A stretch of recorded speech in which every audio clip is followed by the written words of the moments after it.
خداوند بخشنده و مهربان، منصور فاضلی هستم، عضو تیم فانوس. ما به خاطر تیم فانوس رفته بودیم به کابل. فانوس منای روشنی یعنی رهبری اطفال توسط خود اطفال. مشکلات اطفال ما شناسایی کردیم در تیم فانوس و در رابطه با مشکلات اطفال در کابل بنر چاپ کردیم که مهمترین مشکل یا مهمترین موضوع اطفال در رأس قرار دادیم تا که به مقامات بلند دولتی برسانیم. علاوه بر تیم فانوس ما در کابل یک تیم به نام تیم شورای اطفال داریم که گرد هم میشیم تمام ما اطفال و مشکلات اطفال به گوش مسئولین میرسانیم.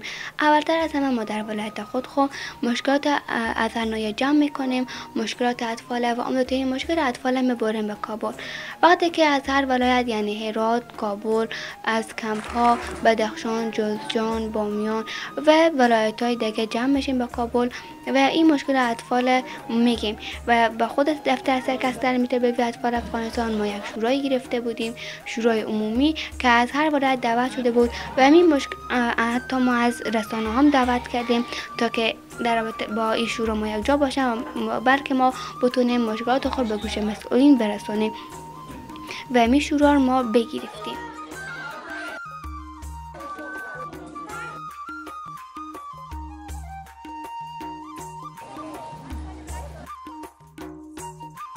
خب در روز دوم ما رفتیم ما اطفال از تیم فانوس و تیم شورای اطفال رفتیم به اطلاعات فرهنگ در کابل.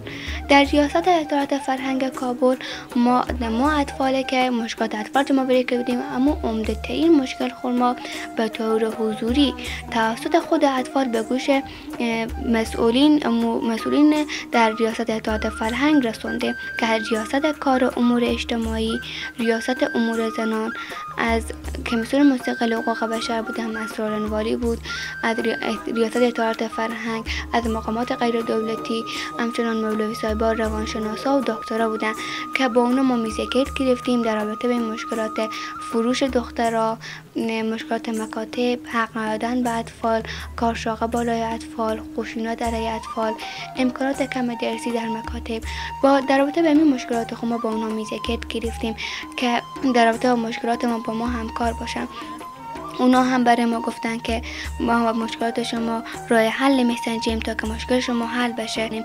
از اونا هم امضا و تعهدنامه ما گرفتیم که مشکلات ما با ما همکار باشه. در روز سوم ما رفتیم به پارلمان کشور ما. در پارلمان کشور ما با نماینده‌های مردم در پارلمان یا شورای ملی با اونها یک کنفرانس داشتیم در رابطه به مشکلات ما.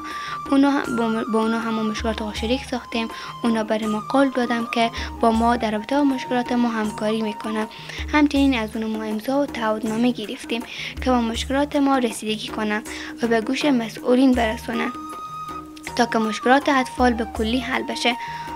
ما با عنوان نماینده‌های اطفال در تیم فانوس و شورای اطفال مشکلات اطفال به گوش مسئولین رساندیم و این به دست خود مسئولینه که چقدر احساس مسئولیت از خود نشان میدن و به مشکلات اطفال رسیدگی میکنم. و در آخر اعضای تیم فانوس و شورای اطفال تلاش‌های خود را انجام دادند با عنوان نماینده‌های دیگر اطفال تا که راه حل برای مشکل شماری از اطفالی که دارای مشکل هستند رسیدگی شود.